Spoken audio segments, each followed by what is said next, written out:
ভোর থেকেই ঝিরিঝিরি বৃষ্টি শুরু হয়েছে। আর এই ঝিরিঝিরি বৃষ্টি যখন পড়ে তখন কিন্তু অনেক বেশি ভালো লাগে। তবে ইদানিং যখন ঝিরিঝিরি বৃষ্টি পড়ে তখন অনেক বেশি আপনজন, যে আপনজনদেরকে হারিয়ে ফেলেছি তাদের কথা খুব বেশি বেশি করে মনে পড়ে, যা প্রকাশ করা যায় না। আর মানে ভিতরটা দুমড়ে মুচড়ে যায়, সহ্য করা যায় না। আমার প্রিয় ভিউয়ার্স, আসসালামু আলাইকুম। কেমন আছেন আপনারা সবাই? আশা করি মহান আল্লাহ তাআলার রহমতে আপনারা সবাই ভালো আছেন। আলহামদুলিল্লাহ, আমিও ভালো আছি। ব্লগস বাই চুমকি রান্নাঘরের আরও একটি নতুন ব্লগ নিয়ে আপনাদের মাঝে হাজির হয়ে গেলাম। আর ব্লগস বাই চুমকি রান্নাঘর তো আপনাদেরকে নিয়েই। তো এখানে আমি রিয়েল ভয়েসটা রেখেছি, কারণ আপনারা যেন বৃষ্টি যে ঝিরিঝিরি শব্দটা সেটা জানি শুনতে পারেন, আর সেটা শুনতে কিন্তু অনেক বেশি ভালো লাগে।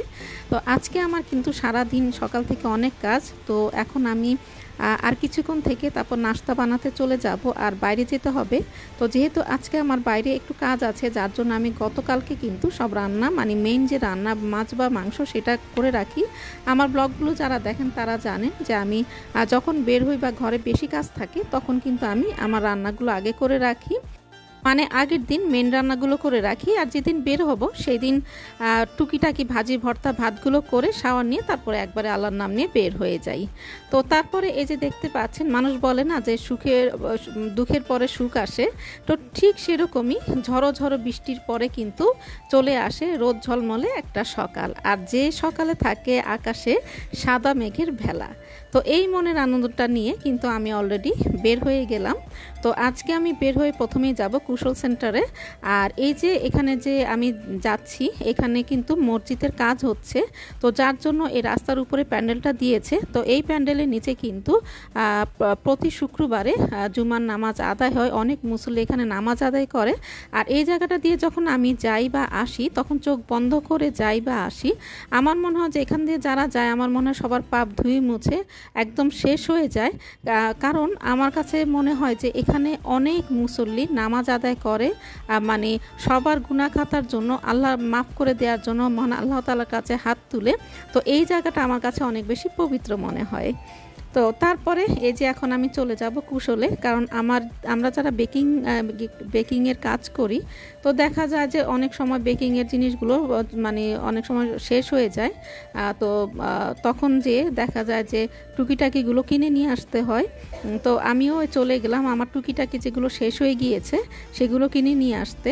তো কিছু কালার শেষ হয়ে গিয়েছিল, কেক বোর্ড ছিল না, তো সেইগুলো আবার আমি দেখে দেখে সব কিনে নিচ্ছিলাম। তো ওদেরকে, আর এখানে আসলে কিন্তু আমি ক্রোকারিজ বা এ ধরনের এই বেকিং আইটেমের যে দোকানগুলো থাকে এগুলোতে আসলে কিন্তু আমার মাথাটা অনেকটা বেশি খারাপ হয়ে যায়। যেটা আছে সেটাও কিন্তু ইচ্ছে করে, যেটা নাই সেটাও কিন্তু ইচ্ছা করে। আর এই যে ওদেরকে বললাম মানে কোটার উপরে কালারের নামটা লিখে দাও, তারা অলরেডি লিখে দিয়েছে।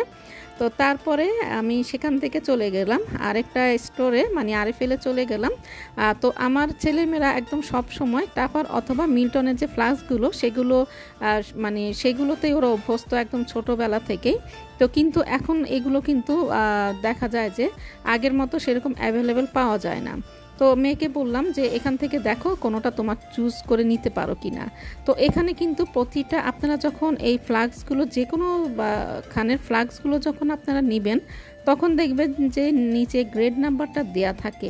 তো এগুলো কিন্তু খুব ইম্পর্টেন্ট একটা পানি বা কোনো কিছু খাওয়ার ক্ষেত্রে। আর ওরাও বলে দেয় কিন্তু এটা 3 থেকে 4 মাসের উপরে ব্যবহার না করাটাই ভালো।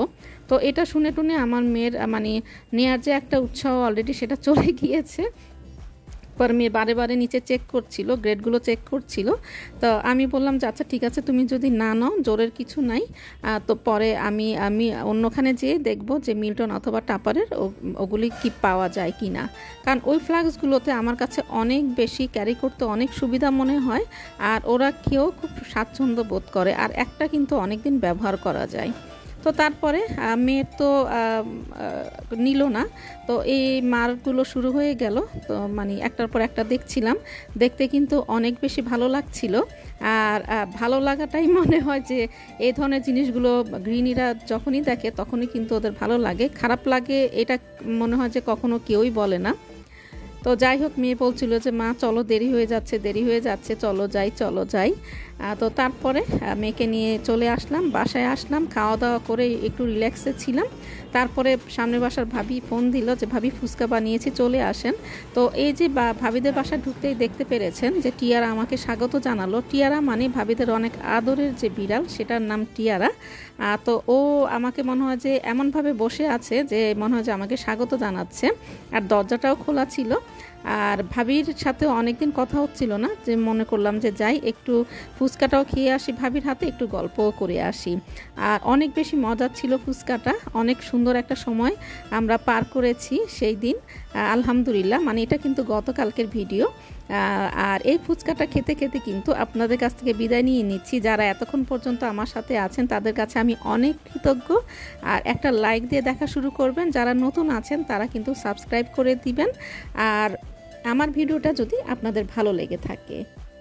আর একটা কথা না বলেই পারছি না, আমরা যারা ব্লগ তৈরি করি তারা আমরা অবশ্যই হাড়ে হাড়ে জানি যে এটার পেছনে কতটা কষ্ট করতে হয়। তারপরে যদি আপনারা ভিডিওটা দেখেন কিন্তু একটা লাইক বা কমেন্ট করেন না, তখন মনে হয় যে আমাদের কষ্টটাই পুরাটাই বৃথা যায়। আর যদি একটু ভালো লেগে থাকে অবশ্যই জানাবেন, যদি কোনো ভুল হয়ে থাকে সেটাও জানাবেন। সবাই ভালো থাকবেন, সুস্থ থাকবেন, আল্লাহ হাফেজ।